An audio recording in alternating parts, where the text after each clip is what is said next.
महेंद्र दीवान की ये कहानी है।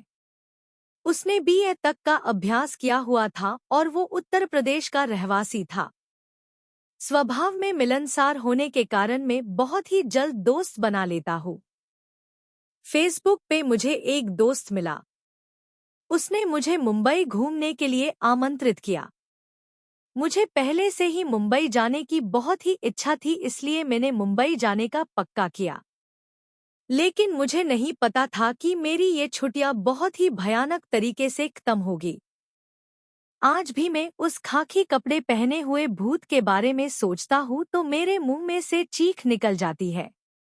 मुंबई में मेरे दोस्त प्रतीक ने रेलवे स्टेशन के पास वाला घर पे मुझे रहने के लिए जगह दिया। 10 दिन की छुट्टियों में जुहू, चौपाटी, महालक्ष्मी मंदिर, गेटवे ऑफ इंडिया देखने का नक्की किया। प्रतीक नौकरी करता था, इसलिए उसके पापा को दोपहर का खाना देने जाने को मैंने मदद करने का नक्की किया। मुझे नहीं पता था कि दोस्त के पिताजी की ये मदद मुझे बहुत ही भारे पड़ने वाली थी। मैं मीरा रोड से टिफिन लेके जा रहा था। अचानक मेरी नजर दाई और खाकी कलर के कपड़े पहने हुए एक आदमी पे पड़ी। मुझे लगा कि वो एक रेलवे का कर्मचारी होगा। मैंने उसको देखकर अपना सिर थोड़ा हिलाया और उसने भी अपना सिर हिलाया।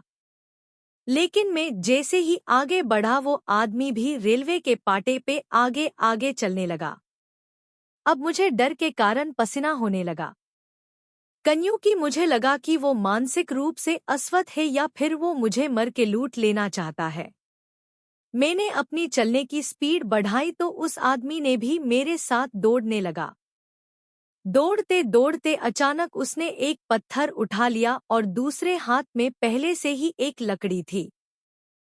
जब वो पत्थर लेने के लिए नीचे झुका तब उसकी पीठ मेरी ओर हुई तो मैंने देखा कि उसकी पीठ पे मांस के टुकड़े लटक रहे थे और खून की धार बह रही थी। तब मुझे पता चला कि मेरी उसके साथ मुलाकात हो चुकी है। अचानक ट्रेन की सीटी बजी और सीटी बजने के साथ ही उस आदमी ने चीखें निकली मेरे पर। मेरे तो रूह तक खड़े हो गए और मैं कुछ भी सोचे बिना टिफिन फेंक के जोर से दौड़ने लगा। मेरी चंपल भी रास्ते में छूट गई और कंकड़ और पत्थर वाले रास्ते पे 300 मीटर तक दौड़ के हाईवे तक पहुंचा। सन्नाटा और उस सनकी से दूर जाके लोगों की भीड़ देखकर मेरे जान में जान आई। लेकिन डर के कारण मैं रोने लगा। मेरी सांसें इतनी तेज चल रही थी, थकान के कारण मैं उस हाईवे पे बैठ गया। मुझे रोता हुआ देखकर लोग इकट्ठे हो गए। किसी ने मेरी जेब से फोन निकलकर मेरे दोस्त से बात किया।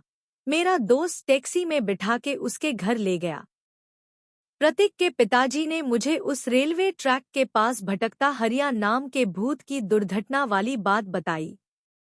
उन्होंने बताया कि हरिया एक रेलवे कर्मचारी था। हरिया का काम ट्रेन के पाटे रिपेयर करने का था और जानवरों को रेलवे के पाटे से दूर रखने का था। हरिया खुद का काम पूरा लगन और मेहनत से करता था। एक दिन एक जानवर का पैर रेलवे के पाटे में फंस गया था। हरियो ये देखकर पाटे की ओर भागा और अपना पूरा ताकत लगा के वो जानवर का पैर निकलने की कोशिश करने लगा और उसी वक्त अचानक से ट्रेन आ गई। लेकिन बहुत ही कोशिश के बाद हरियो उस जानवर का पैर पाटे में से निकाल तो दिया, लेकिन ट्रेन की आवाज के कारण घबरा गया हुआ जानवर ने अपने सिंग से हरिया को उछाड़ के पाटे पर फेंक दिया और हरिया की पीठ पर से ट्रेन गुजर गई। शायद यही कारण से हरिया ट्रेन के पाटे से गुजर रहे हर एक व्यक्ति को ट्रैक से दूर भगा रहा है।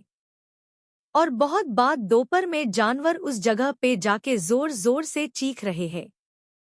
शायद उनको भी डरा के हरियो रेलवे पाटे से दूर भगाना चाहता है ताकि किसी के साथ उसके जैसी दुर्घटना ना हो। 10 दिन की छुट्टियां 4 ही दिन में पूरी करके मैं ट्रेन के बदले बस से वापस अपने गांव चला गया। हरिया का भूत शायद अच्छे इरादे से लोगों को डरा रहा होगा, लेकिन उसको देखने का मेरा अनुभव मुझे आज भी डरा देता है।